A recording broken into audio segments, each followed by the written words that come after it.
किसी भी विषय पर बात कीजिएगा तो आपके जहन में भी ये बात निकलेगी, पता नहीं क्यों।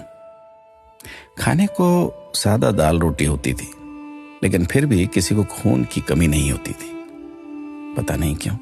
स्कूल में अध्यापक खूब कान खींचते थे, डंडों से पिटाई होती थी, लेकिन कोई बच्चा स्कूल में डिप्रेशन के कारण आत्महत्या नहीं करता था, पता नहीं क्यों।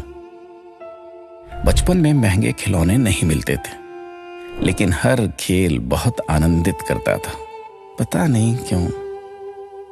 घर कच्चे होते थे, कमरे कम होते थे, लेकिन माता पिता कभी वृद्धाश्रम नहीं जाते थे, पता नहीं क्यों।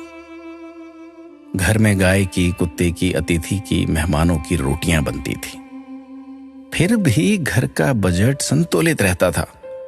आज सिर्फ अपने परिवार की रोटी महंगी हो गई, पता नहीं क्यों।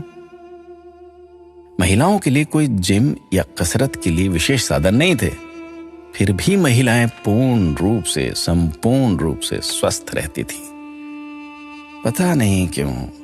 भाई भाई में, भाई बहनों में अनेक बार खूब झगड़ा होता था, आपस में कुटाई तक हो जाती थी, परंतु आपस में मन मुटाव कभी नहीं होता था, पता नहीं क्यों। परिवार बहुत बड़े होते थे, पड़ोसियों के बच्चे भी दिन भर खेलते थे, फिर भी घरों में ही शादियां होती थी, पता नहीं क्यों। माता पिता थोड़ी सी बात पर थप्पड़ मार देते थे, लेकिन उनका मान सम्मान कभी कम नहीं होता था, पता नहीं।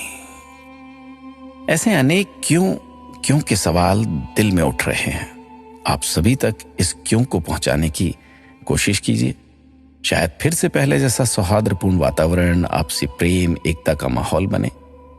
एक एक 11 होते हैं। अपना ख्याल रखिएगा।